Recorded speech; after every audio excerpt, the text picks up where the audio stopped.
So I guess we're good to go. All right, then. I'm going to call to order the meeting of the Newburyport School Committee for January 4th, 2021.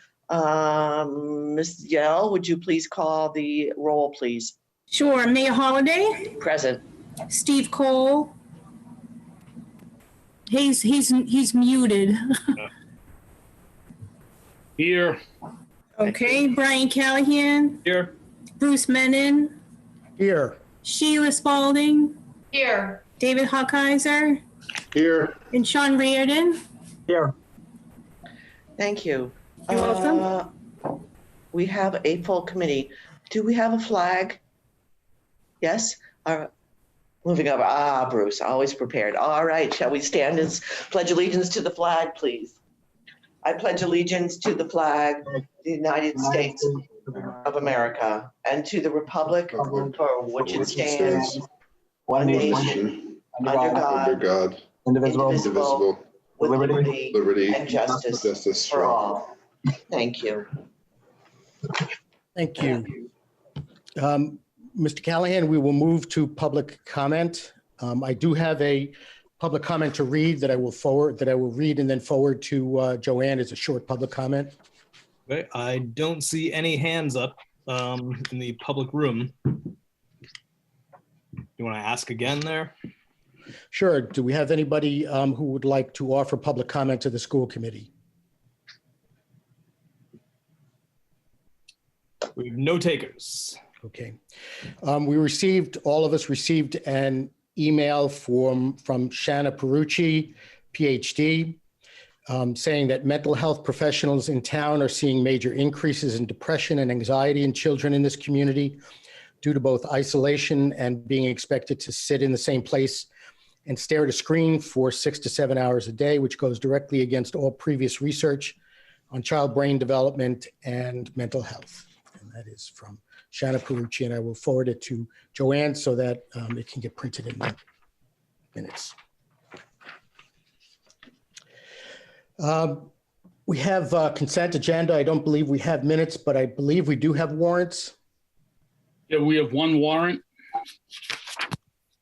I move that the following named bills of the Newburyport Public Schools amounting in the aggregate $123,189.32 be approved and forwarded to the city auditor for payment.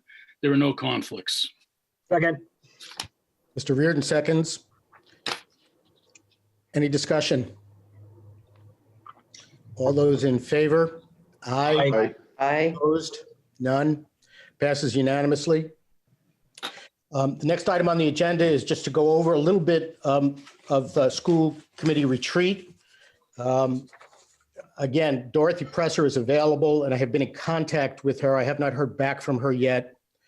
The more I thought about it, I think that having her come in and do a training with us is a good idea. And our attorney also, as part of our settlement of the concerns that the union expressed, said that we would do some training.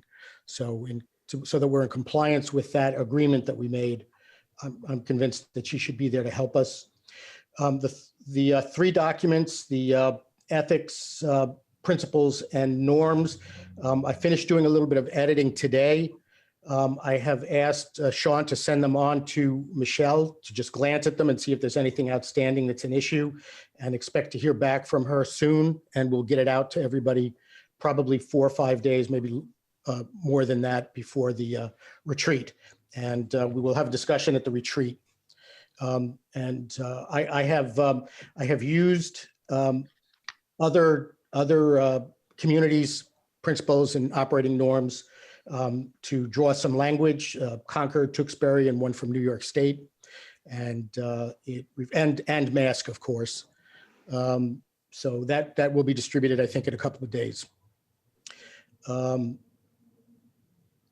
Michael Eatman, there's been a request for Michael Eatman, and I understand from Sean that Michael will provide this entire school committee with a separate training, not at this retreat.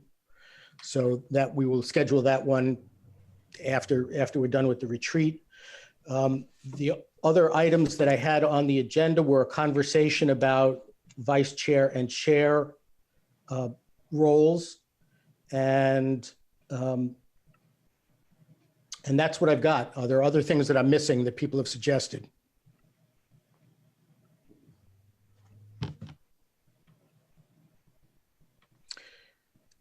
Bruce, I got something. So Sure.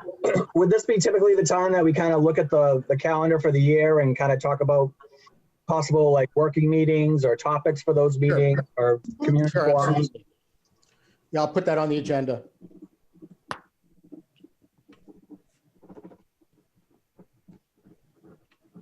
Okay. I'm still putting the agenda together. People should feel free to contact me directly if they have an item that they want added to it, and we will move on from there. Dave, the next item on the agenda is the draft response to the letter from MASC and MASS. Okay. I saw that Sheila put in some edits, which I'm fine with. Seems, and most of it seems, I don't know, stylistic, or the word should. You took the word should out of the. I did. I don't know if, so I found this letter. I understood your point, but I feel like we're calling them out on their angry tone and we're doing it in an angry tone. So I think we need to rework it. And I'd be willing to look at this again and rewrite it. That's fine. I'm not married to the, I think the message comes across with or without it. Definitely. It wasn't really meant to be angry, just so much as clear about, Right. The mission of it. But I have no problems coming, lightning language is always a good thing. Anybody else have any other comments? No, I would just like to add to what Ms. Spalding said, because I found, and I'm sorry I didn't get a chance to get back with any edits, but I found a few of the comments a little bit inflammatory, but because I read the letter again today that originally went to Governor Baker, and I agree with what Sheila's saying, is that it seems like we're almost kind of returning fire, and I don't think we need to do that.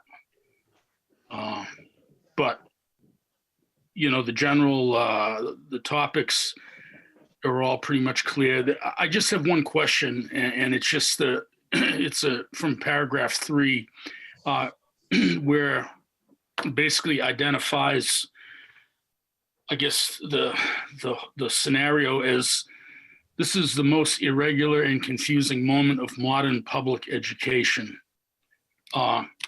Is that hyperbole or what?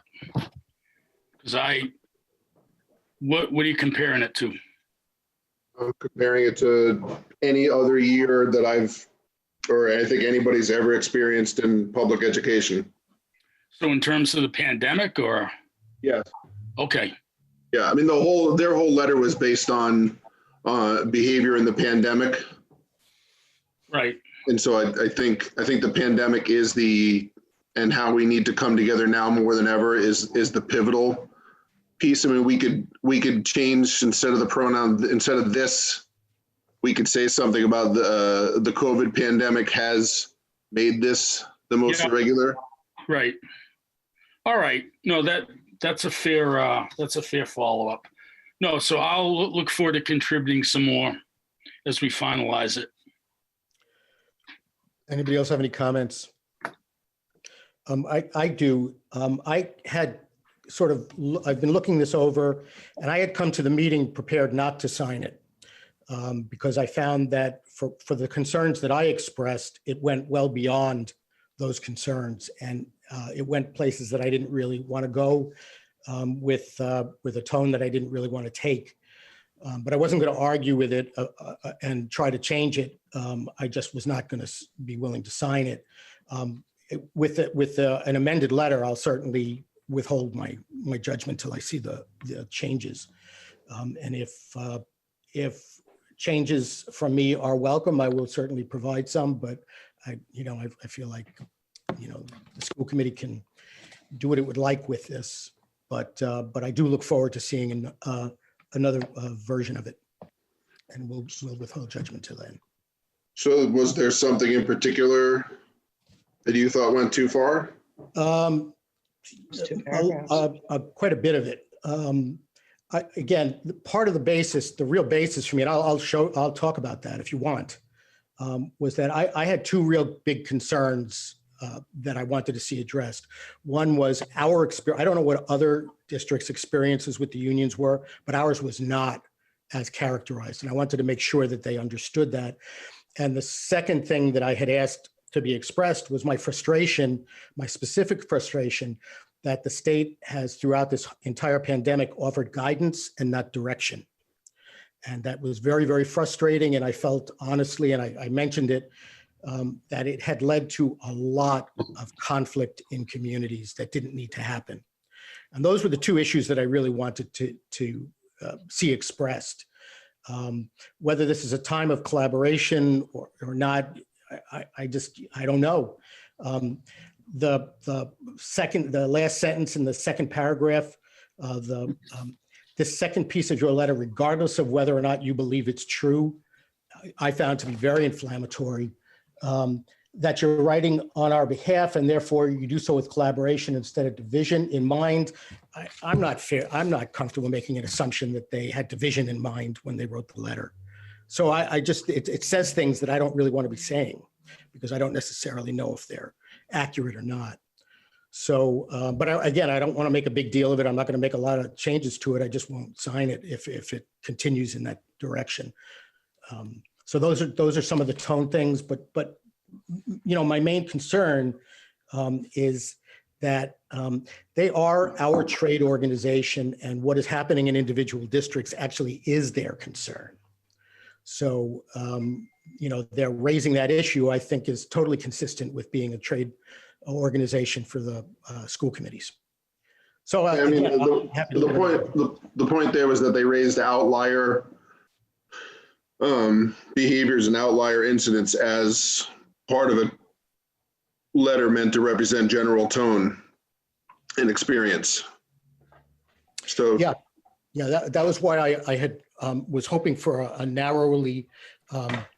much more narrowly drawn letter, and I had asked for that when I sent an email out to everybody saying, here are my issues, and those were essentially the 2 issues. So I was looking for more of a narrow draw. I'm not looking to get into a food fight with them.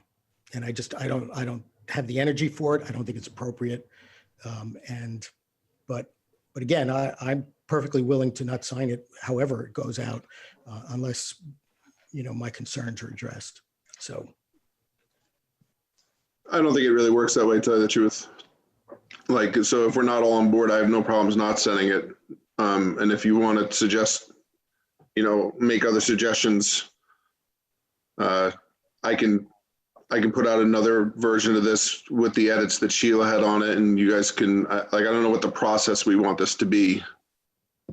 I don't think changing a sentence or 2 every other week for the next however many months it would take would do any good. So, we can, Ms. Mayor, you had something, you had your hand up though.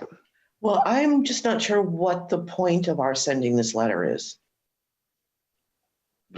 Well, the point was, I guess, twofold. Number one is, I think the letter they sent was really, I'll say, unprofessional, was really provocative, and really used a couple outlier moments to characterize everything that was going on in across school districts, and that's not their role at all. I agree with you, David. I really had issue with the letter too, but I personally feel we should just leave it alone. Okay. I mean, that's just my personal feeling. I don't want to wade into this battle between the governor and, well, I guess I see this wading into maybe not a discussion, but expressing our interest to our union representatives, or to our, whatever you want to call them, group representatives. Because I think they have, I think they should be doing better than what they did. I don't disagree with you, but I mean, how do other people feel about this? Do you think this is a a battle we should jump into? I don't think we should see it as a battle, but I do think it is important to say this doesn't represent our district and this was not our experience. Maybe we could rework this or start again with these ideas. I'd be willing to take a shot at it and Okay, make a statement. I wrote down what Bruce said and I have Dave's ideas here as well. And if anybody else wants to send me ideas, I'd be willing to take a shot at it too. well, I think that's the important point, is that the letter did not reflect our school district, and I think that gets lost in what we wrote. Well, I mean, I think, I know we'd like to think that things are going to go well for us in the future, but we did end up having the teachers union put forward a complaint against this that they said they knew wasn't valid, merely to get our attention. So I can't say that this went very well. I have never heard the teachers union say that they put forward a complaint that wasn't valid. There were concerns that they raised that were legitimate concerns to be investigated. There were also other concerns they had. And in fact, probably they filed the wrong complaint. They did the wrong set of issues. But, we have responded to it. I understand that. We were told that they knew that none of those things were open meeting violations when they filed it. I don't recall. I don't recall that they said that. And when did they tell us that? I don't recall it ever being said. Okay, just telling you what we were told. Right, but you can't tell us when you were told and who told you that. You guys told us that. Who did? You guys did. That was after the review. Yeah, I know. Well, the review did say that the only potential thing was a potential, maybe not a good idea to text people during meetings. The other three were obvious, not open meeting law violations, which our lawyer said. So I guess my question is, this is what, the second meeting about this letter, and now people are saying they don't want to have anything to do with sending one. Why didn't we talk about that at the first meeting and end it there? So now we're going to go to a third meeting talking about the letter, and some people may not even want to send it at all. So can we, at this meeting, decide whether or not we're going to send it at all? And if we are, then make the changes that people want to make, and that's fine. But I don't want to get to the next meeting with changes and then have someone say, well, I don't want to be part of responding in any way. I mean, I just want to make that call now. Right. My first email about it was verifying, like, do we want to say something to this? And if enough people do, I'll write a draft. And I think maybe all but one of us responded that they were interested in saying something to both organizations about their behavior. So I put together a draft. If we don't want to send it, that's fine. I'm not a hill I'm dying on by any means. Well, it sounds like we're split in terms of, so I think Sheila has made the offer to sort of redraft and reframe the letter. I think incorporating some of the points that you were trying to represent, David. And so I think we take a look at it one more time. I don't see that that's such a bad thing. I think this is a very important letter to, organizations that are statewide that represent school districts. And I think we should be careful about what we're saying and how we say it. So I would support Sheila's offer to, sort of redraft it and, sort of take, I think the points that you were trying to make, David, and maybe reframe it a little bit and take a look at it at our next meeting. That's fine. Everybody okay with that? Yep. Okay. Thank you, Sheila. Appreciate you stepping up to offer to do that. Oh, Okay. Sure. The next item on the agenda is the superintendent's report. All right, just a couple follow-ups. I know there was regarding the flu vaccination that the state was requiring as of December 31st for all students to have the flu vaccine. And then, as you know, Governor Baker extended that mandate, and it's the end of February. And Kathy Riccio and the nursing staff really work with our families on all vaccinations. So the numbers that we currently have left in each school, we have 12% of the Bresnahan students, so that's 66 students left for all their vaccinations, including the flu shot.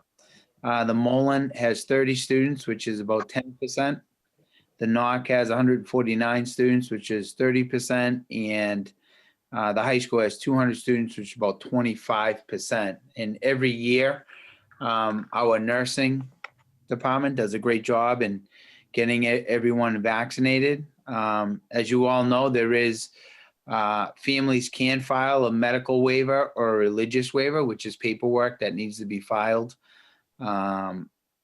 for the schools and for the state regarding the vaccinations and the flu shot. So at this time, we're on track to meet that mandate with families, and we continue to reach out to those families regarding their vaccinations along with the flu shot. The COVID update, we have a Wednesday meeting with the medical advisory team, but as we're coming back through December 23rd and over the break and coming into this afternoon right now, we have 12 positive cases of students, 7 at the high school, 2 at the NOC, and 3 at the Bresnahan. Students close contacts, we had 15 through the high school and 1 at the Mullen and also 1 at the Bresnahan, which total is 17. And staff positive cases in the district, we have 2, 1 at the high school and 1 at the Bresnahan. And then staff close contacts today, we have 3. And looking forward to working with the medical advisory team on Wednesday. But as you can see, I think we're going to start to see that that bump that people have been talking about, the winter break bump. And we'll have better numbers, more accurate numbers throughout the week and towards the end. The other piece that we've done with Catherine Page and Kathy Riccio is we created a COVID dashboard that we have on our website, which you can track not only the school numbers, but also the numbers in the city. And we're going to put that out for families, give them the link, but it's right on our website that we're going to keep updating that throughout the next, obviously, few months and throughout the school year on a weekly basis. So I think that will help some families, instead of waiting for my reports weekly, they can actually check the numbers, and it's broken down pretty well per school for everybody to see. The other piece that we're working on, and I know we all have our fingers crossed because as part of the phase 2 vaccination, we do have school employees. And the commissioner and the governor believe the end of February and early April that we may be seeing the vaccinations for school personnel. But in the meantime, with the cases that are rising, we're looking at, we had an initial meeting with Cataldo Ambulance, CIC Health, the Board of Health, and obviously the mayor's office helped arrange this initial meeting and looking to see if we can develop surveillance testing program for the next couple months. I mean, our idea is if we could have surveillance testing, really a pool testing program for staff and then eventually students. It will be really beneficial, especially for the next 2 months before the vaccine. So we're working on seeing what we can do to add just another layer of protocols and precautions for the school system. And we'll be having another meeting and also working with Dr. Sue and Mike Allard to see how we can pursue surveillance testing down the road for faculty and support staff along with families. So that's something we're going to work on the next couple of weeks. And as we return on the 19th, hopefully we'll have more details on some sort of a surveillance testing, for the district. But I'm not sure, Mayor, if you wanted just to touch base on the initial meeting that we had? We had reached out to Cataldo because we had heard that they, they're the EMS provider in the city, and they have been providing testing, in, large areas on the North Shore and I think in Boston too. And they work with the Broad Institute in Cambridge, who does their lab and does the testing. And so what we're trying to figure out is, it's very expensive. We talked about doing even one test of all the students, all the staff. It's over $93,000. And so we have this one test that we test all the students and all the faculty. And my concern is, what does that tell us? And where do we go from there? Does it make more sense to do, smaller groups, cohorts? We're not sure. So Sean is going to have a conversation with our health team and talk about what makes the most sense. We're fortunate that the CARES Act money, which was supposed to be expended by the December 31st, with the rollover of new stimulus money, they have extended that another year, which is good. We have about 600,000 left in that, but we also have to cover the remote academy teachers and other expenses with that. So, we do want to be careful in terms of how we're expending that money, making sure we, have enough PPEs and all those kinds of things, because it's for the city and school side. So I think we've done well with managing those funds at this point, but certainly see testing as something that could be beneficial to help us, get students back into the hybrid model and continue in-person learning. So we have some more work to do in terms of understanding the protocol, the process, and the kinds of data this will provide for us. And the other piece that they do is, after the baseline, they do pool testing where 10 swabs are put into one vial, and then that is tested. And so you would come back and say, okay, that was, 1 grade in Bresnahan 2. And so we have pool testing that shows we've got some positive cases. So that's another way, and pool testing also drops the cost significantly. But again, we need to know, are we testing for the sake of testing, or what are we getting from that, and how does that help us in terms of keeping our schools open and keeping students and staff safe. So, but I'm encouraged by our initial conversation, and we'll hopefully have more information for you in the next couple of weeks about where we're going with testing. Mayor, do we have, I don't know if you know the answer to this question, but do we have a sense of when our first responders are going to be seeing the vaccine available to them? Yes, we just got approved from DPH as the Senior Community Center will be a vaccination site. But in order to get approved as a vaccination site, you had to have a minimum of 200 first responders. Obviously, we do not have 200 first responders in the city, so we partnered with neighboring communities, and we were approved.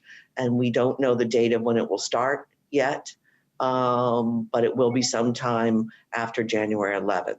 But it should happen sometime in the next several weeks. So I'm very encouraged that our first responders will be able to receive the vaccine, hopefully by the end of January. Thank you. Great. Does anybody have any other questions? Mr. Callahan? Hey, Superintendent, I remember Dr. Sue at one point saying if we were able to do even groups of kids, say on one Wednesday do 8th grade, the following week do 6th grade or whatever, that there would be a game changer, her words. Do you think that once we can get this going, that will mean kids in the school 5 days? Or are we still going to do the 2 and 2? Well, I think that, and that's why I think it's really important to get Dr. Sue, Mike Allard, and our medical advisory team on board. But I think it does open up potential if you are surveillance testing where you really have an understanding of the cases within the schools on a regular basis. Then you can start making, I think, decisions based on that data. And so bringing more kids back might be one of those options. We can feel safer in the sense that if we know we don't have a lot of cases within the school system itself, to bring more students back. So I would say that would be a possibility, yes. And our idea Well, my idea as a superintendent is we really, you know, the glass is half full, so I'm hoping those vaccinations, those dates at the end of February, early April, for the educators, we're really looking at 2 months. If we can develop some sort of a surveillance, plus with all the safety protocols we have in place, to buy us that time to get to the vaccination. So, but yes, I think that would be a possibility to bring more students back, because you'd be able to understand how many cases are within the school system on a regular basis. Thanks. Any other questions? Mr. Hockey? Yeah, Superintendent, about the flu vaccinations, just a couple things. Do those numbers, are they like pretty regular, or are they better this year than they have been with regards to the percentage of the kids we don't have medical forms for, complete medical forms for? From talking to Kathy Riccio today, we're on track because a lot of those students that are on that list are already remote. So they're not coming into the building on a regular basis. So it's just more for us to follow up with those families. Typically, with, if we were all back on a regular basis, the vaccinations and the health profiles of every student we follow up on, because they're in school. So right now, the majority of those students are remote, so they're at home. So it's really just reaching out to the families. But according to Kathy Riccio, we're on track of getting to the ultimate goal of all the vaccinations along with the flu shots.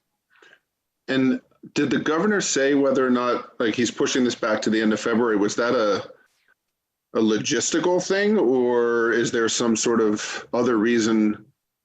Because I mean, I think, and to the mayor's credit and to her team's credit, like, Newburyport did a great job of making flu vaccines. We pulled in and out of the senior center parking lot in like 3 minutes, and we were all done and vaccinated. Made the appointment easy peasy. So I don't know if, like, why would they push that back? Did he say anything about that?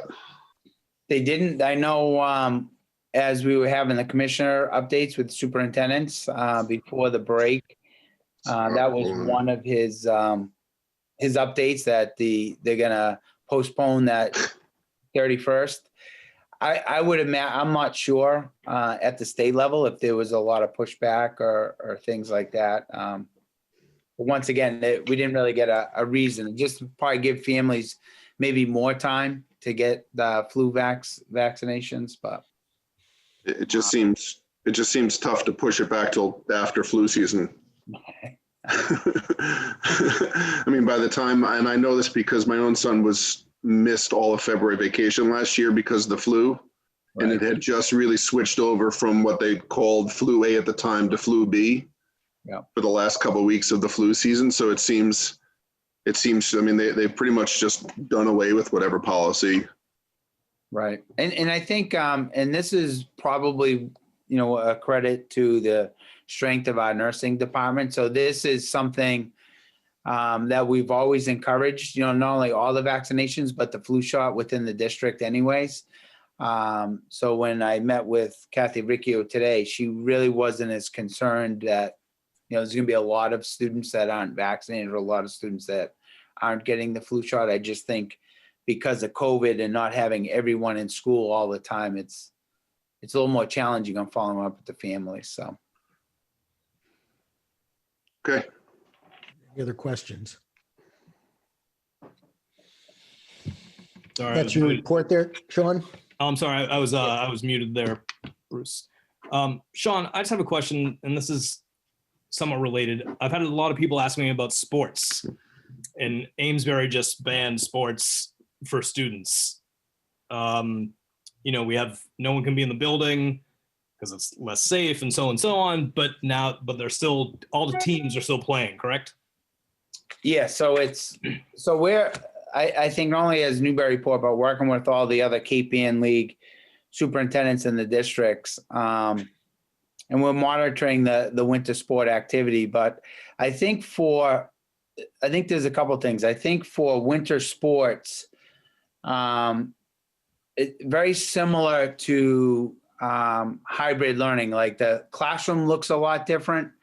And with all the modifications that have been made to the winter sports, and with all the new safety regulations made to the winter sports, there's a lot of modifications in the sense of cohorting students, the student athletes. So you don't have practices of 50 kids running around a gym.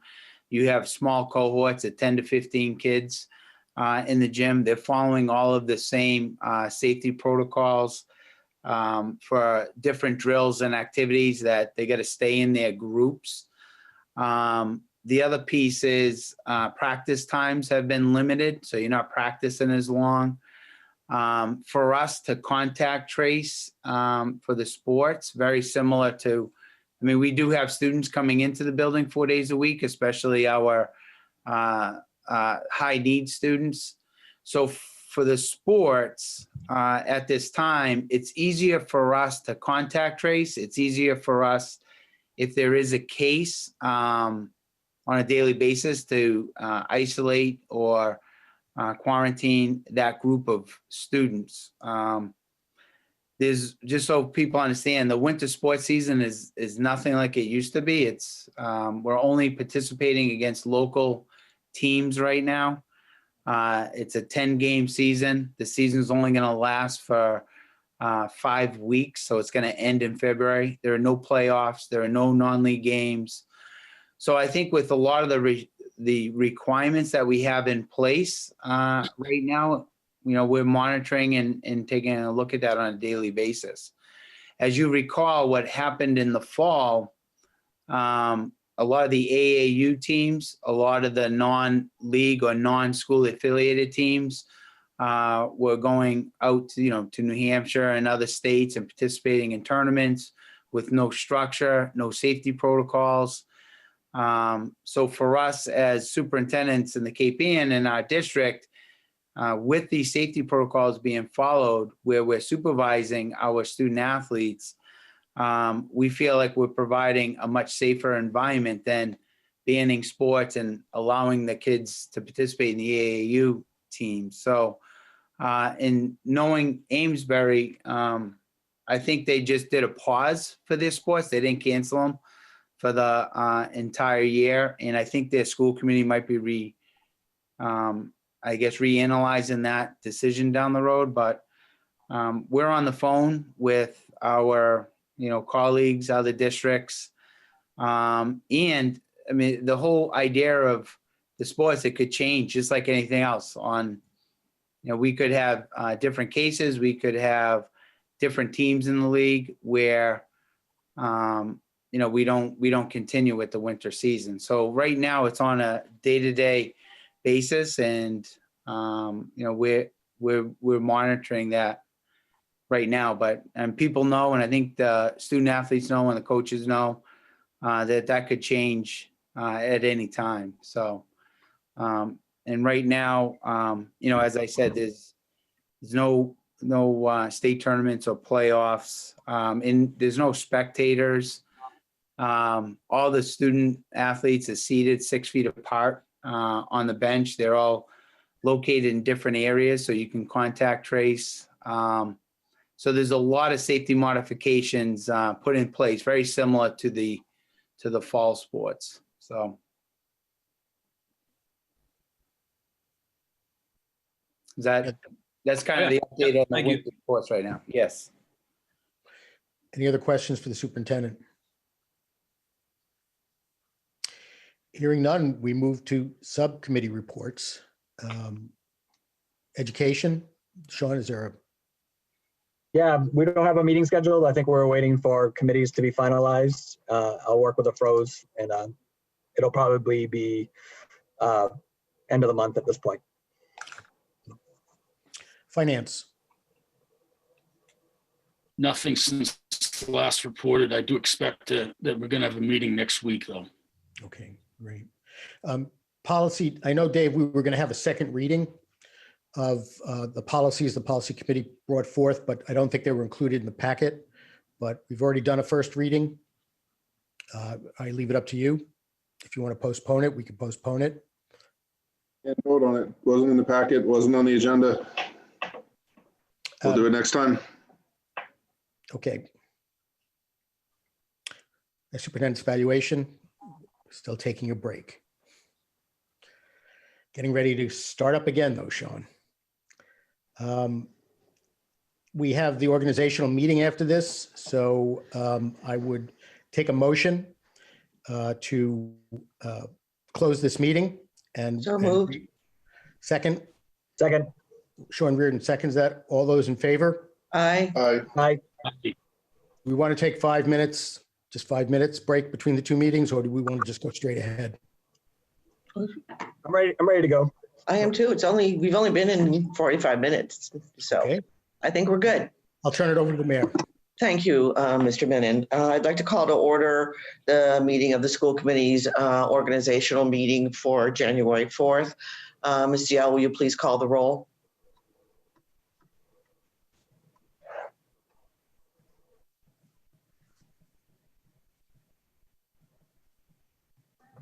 All right, maybe not. Sean, do you want to call her and wake her up? No, I Oh, think here she is. She had to unmute. she's on mute. Sorry, I've been having some tech problems with my audio. Steve Cole, Here, yes, yes. Mayor Holiday, Present. David Huckizer, Here. Brian Callahan, Here. Sean Reardon, Here. Bruce Menon, Here. Sheila Spalding. Here. Okay, We're all present. Thank you so much, Ms. Dial. Okay, so first, let me just run through the list of the subcommittees. I sent those out today and received responses, I think, from most of you. Finance, Steve Cole will stay as chair. I hope that's still okay with you, Steve. Sure. Okay, wonderful. And Brian Callahan and Bruce Menon will stay on finance. Education, chair would continue to be Sean Reardon. Sean, you're okay with that? Yes. And Brian Callahan and Bruce Menon would be on education. Policy, we're going to have a shift, and Sheila Reardon will take over as chair of the policy committee with Sean Reardon and Dave Hawkeiser. Sheila will stay as the liaison with CPAC, and Sean Reardon will remain as the liaison for the school committee with the NEF. The superintendent's evaluation, since it is a very complicated process, and we can hope and pray DESE does what they did this year in terms of streamlining it because of COVID and reducing the multitude of pages and areas and goals that we are supposed to evaluate on. And I'm recommending that, since Bruce and I are really familiar with this very complex process, that we stay in that area, if that is okay with everyone. So unless there's any objections, I think our committee structure is set for this next year. Okay, moving on to our vice chair. I will entertain nominations for the position of vice chair. I nominate Brian Callahan. I second that. I nominate myself. Okay, so can we? I'd like to nominate Bruce Menon as well. Okay, I'll second that. Are there any other nominations to be put forward? All right, then. I'd like to turn it over to Brian and ask him to make a statement. Yeah, I think I can bring a lot to that role. Going to my 4th year here, and I believe we need change in the school committee in terms of just better communication between us, the superintendent's office, the way packets are sent out, what's in them, what's not in them. And I think change is good for any body, and I know I will do a good job communicating well with the community and the rest of the board. Mr. Menon, would you like to make a statement at this point? I have, it's been a privilege to serve as the vice chair. I feel like consistency is important at times. We're still in the middle of a pandemic, and I'm willing to serve. Thank you, Bruce. As we move forward to take a vote on this, I would like to start and make a statement. I have to say that in all the years that I have been involved in municipal government, from the city council to being chair of the school committee, there has never been a situation where an individual who was interested in serving as vice chair has not followed protocol and has met with the mayor and superintendent ahead of the school committee meeting to talk about the role, responsibilities, what their plan would be, how they would like to work together, and move the process forward. So that was very, very disheartening to me, just to know that there was never even an outreach to the superintendent or the mayor as chair of the school committee in terms of wanting to be vice chair. Well, I have to correct you, Mayor. I did reach out directly to the superintendent multiple times, so he is more than aware that I was going to put my name in. But I think telling him that you had the votes is hardly a meeting with the superintendent and the chair of the committee to talk about your wanting to be the vice chair. We don't really want to start slinging mud at this meeting, I think. I think we just move on to the vote, please. Okay, so I'll start with Dave Hawkeiser. Brian Callahan. Sean Reardon. Brian Callahan. Sheila Spalding. Brian Callahan. Steve Cole. Bruce Menon. Bruce Menon. Bruce Menon. Maybe we can say it 4 times in a row. And who am I missing? Brian, and yourself. Brian. Nominate Brian Callahan. And Mayor, I will vote for Bruce Menon.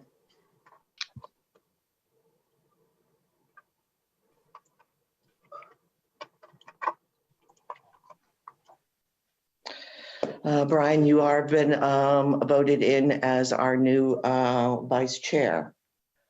Thank you very much, everybody. I promise to do a great job and be fully open with each and every one of you about what I would like to do. Mayor, I'd like to schedule a meeting with you, and Superintendent with you as well as soon as we can. If you guys want to just let me know when you're available, that would be great. We will do that. Any other, we talked about the retreat. Is there anything else that is outstanding in this meeting? I just wanted to take a moment to thank Bruce Menon for his leadership this year. This has been an extraordinary year, and I think he did a great job. So thank you. Thank you, Sheila. I'd like to second that too. It's been a very difficult year, and I appreciate all the work that Bruce has done this year, but also in his years that he has served as vice chair. Thank you, Sheila. Any other comments from members of the school committee before we close? I'd also like to echo what's been said about Bruce's efforts. He's been a key piece of knowledge, or a key person to provide us all knowledge with respect to some very difficult situations, not just the pandemic, but various situations we've had with the community. And I appreciate all your effort in that regard, Bruce. Thank you. Thank you. I do fully appreciate Bruce stepping up and taking the time to put the effort in to the position as he saw fit. Thank you, David. Any other comments? Okay, I would like to suggest that since Bruce has been working on the retreat, that he continue to coordinate that piece for us, since it's coming up in just a couple weeks. If that's okay with you, Mr. Menon. And everyone, please, if you have other items that you would like added to the retreat or for future, I think Mr. Reardon's comment about looking at our calendar and what meetings we can do that are topical that we have done in the past makes a lot of sense to add to the agenda too. Please be sure you CC all of us on that as we move forward. And Yes. One quick question, with regards to the retreat coming up, since I believe the principles, norms, and ethics are in the policy book, that Ms. Spalding be at least consulted at some point before going in, so she has an idea of what we're talking about. Because if you're making changes to those documents, that means you're, in a sense, making policy changes, which should have gone through policy and should still at some point at least be consulted through policy. Sure, I'd be happy to contact Sheila. makes Thank you. sense. Thank you, David. Good point. Any other final comments before we close? Yeah, I would just like to, first of all, thank Bruce for all the hard work and getting us, through a lot of different issues. And as Steve Cole said, bringing a lot of institutional knowledge to me and the district, and truly appreciate all of his efforts and everything. And I look forward to working with Mr. Callahan and the rest of the committee. I think over the last 3 years, we've accomplished a lot together. I think we've probably have dealt with more adversity regarding the pandemic and all the challenges. And I'm just really proud to be superintendent of this great district. And also I'm really proud to work with everybody and it's a new year and hopefully we can continue to work together and do what's right for the kids and the families of the district. But I just wanted to thank you all and also thank Bruce for his assistance over the last few years. So it'd be great. And Mr. Callahan, I'm not going to go down that ramp down there on a skateboard, just so you know. So That's the first meeting. yeah. Feats of strength. Yeah. Thank you, guys. Thanks, John. Okay, is there anything else? Could I have a motion to adjourn, please? So moved. Second. Thank you. We are adjourned. All right. Good night. Good night. Happy New night. Year. Happy New Year.